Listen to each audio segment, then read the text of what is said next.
All right, if you would introduce yourself. Uh, my name is Aakin. I'm one of the founding members of Syn Shop. Uh, I don't know. I'm a baker. What kinds of things do you do at the space? Um, I like doing a lot of woodworking projects, so I do a lot of that sort of stuff. I also handle a lot of the. I also do a lot more of the crafty type projects. I actually run the craft night here. Um, yeah, like I like doing a little bit of everything, but those are probably the two I do the most of. What kind of stuff do you do on a craft night in a space like this? We have a lot of people who like doing knitting and crochet. So we have people, they wanted a night specifically where they could get together with other people who do the same stuff. So that's why we started doing craft night. But it's more than just that. Like I do a lot of stuff for games. I play a lot of RPGs. So I will make props and accessories and tabletop terrain and stuff like that. So I will usually work on that sort of stuff during craft night. We have other people that do a huge variety of stuff. But yeah, like knitting and sewing group is why we started craft night in the first place. And so some of the either crafts or woodworking that you do, did you always do those types of things, or? So I used to do them way back when in high school. I did a lot of woodworking.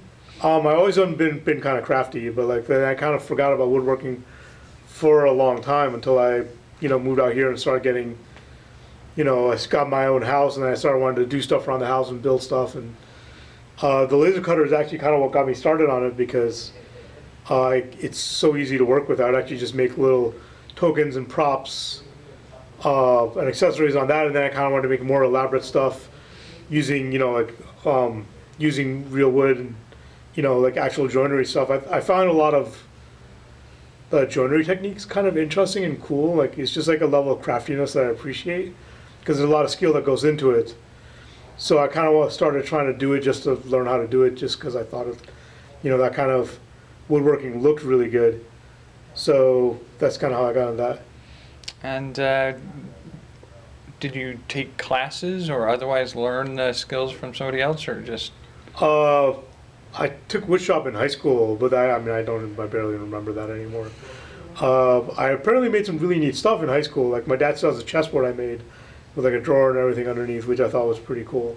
I didn't remember making that, but no, like everything I've learned or relearned has kind of been through YouTube videos actually, and just messing around and like talking to other people here.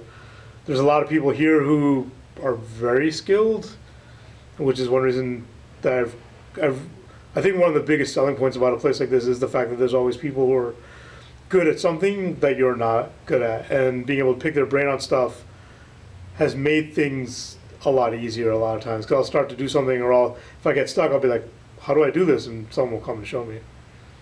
So for any young people looking to start into doing some of the crafty or woodworking things that you do, where would you recommend they start?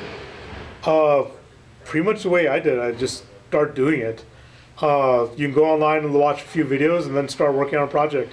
If you can find a makerspace or hackerspace, a place like this where with other people who are involved in doing that sort of stuff, it's good to go down there and pick their brain. And then like working around other people kind of just makes you more confident in doing projects because you're not really worried about messing it up and not being able to recover it. We have several younger people who come down here and who are interested in stuff. We have like several people in high school who come down and like I'm helping one girl learn how to do a lot of wood turning work because she thinks it looks really cool and she likes doing that. So I showed her how to use a lathe, and I kind of just pick out like an introductory project and start with the steps of it, and she kind of goes from there. And every once in a while she'll be like, I'm stuck on this, so I'll just go and be like, this is what I would do, and or you could try these other three things too, and she'll pick one and roll with it. And I think that kind of works really well, like for her, because she's good at like just kind of going on her own. And if you're good at that, that's definitely a way to proceed. And so Crux has described his preference for the term hackerspace over makerspace. Do you have a preference? I really don't. I find it's easier to explain people easier to explain to other people what the place is if I use the term makerspace. But I kind of like the tradition of hackerspace as well. But it's kind of whatever works for you, I think. You know, it's kind of the nature of hackerspaces anyways. They're very individualistic places, and they collect very individualistic people. So whatever term people find comfortable with, go with. So what kind of people belong at a hackerspace? I think anyone who likes working on stuff. And are there any things about the stuff you work on or the space in general that you think need to be discussed that I haven't asked about? I'm very heavily involved with the business side of things for the hackerspace. I'm one of the corporate officers along with Crux, and so a lot of my time and effort actually goes into running the place. And I think one of the things that I hadn't expected is how much work is involved in getting the place up and running and keeping it up and running, and how few people end up doing most of that work. That part is always kind of surprising. And usually we have people who come in and we're very interested in doing stuff, but a lot of people help out with the operations side of the shop, but not very many people are interested in the business side of the place. And that's unfortunately something that we have to do in order to keep the town and the county happy. So how do you manage that? You just have to find people who are willing to do it. You can't force people to do that kind of stuff, right? It's just, you can ask for help, and eventually people show up and help, or they don't. You know, and it's kind of you got to put in as much as you're willing to put in, and hopefully someone else picks up the gap in what you're not. And if you have a good community, people will, and if you don't, then it might fall apart. Okay, So we've kind of focused on building a good community, and that's kind of paid off in that regard.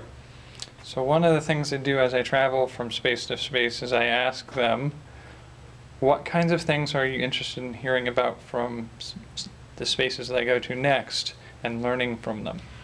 Actually, that's kind of right there is the key. Like, the thing I like hearing about is the problems they run into, because there's the problems we might run into as well, and what they use to fix those problems, right? The day-to-day operation stuff, for the most part, everyone figures out their own routine for it and then they're good to go. But like, knowing how different places deal with problems is very interesting, I think. And so one of the common responses, or one that I've gotten more response from many spaces on, is how do other spaces deal with member burnout? Specifically members who are managing and running the space.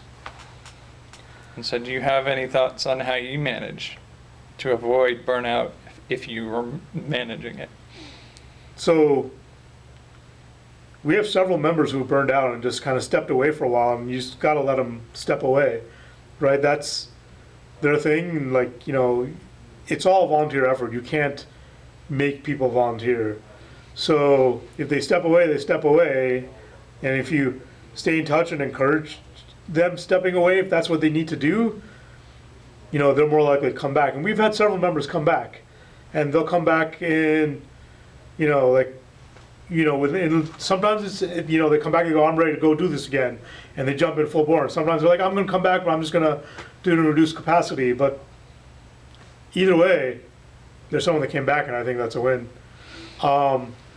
And you know, I think the only reason they do that is because we don't really push them when they want to step away. You know, if you're trying to go like, no, you got to help out, you got to stay, whatever. Even if you just say, we're going to miss you, and just try to guilt them, it kind of makes the break more permanent once they do decide to break. So like, the key is to make it not permanent and just kind of make it easy for people to walk away and come back. If it's the easier it is to walk away, the less afraid they will be to come back. And one of the other questions we get a fair amount from people as we talk to them is, how do you and your space reach out and connect with the community? So we've tried a lot of different things. We used to go, they have a festival here called First Friday, where they block off a bunch of streets downtown and people take booths and do stuff. And we used to do a booth there every week for 2 years, and that didn't really net us a lot of people. We do participate with the schools a little bit and partner with them on some projects, which is something that's cool and we like doing and we feel it gives back to the community, but that's not beneficial to the shop other than getting our name out. Our biggest benefit has been word of mouth. People, a lot of the new people that come down and say, yeah, I heard about you from this person, and they said this is the kind of place I would like, so I came to check it out. And some of them hear about us through Meetup. Meetup's actually been very beneficial for us.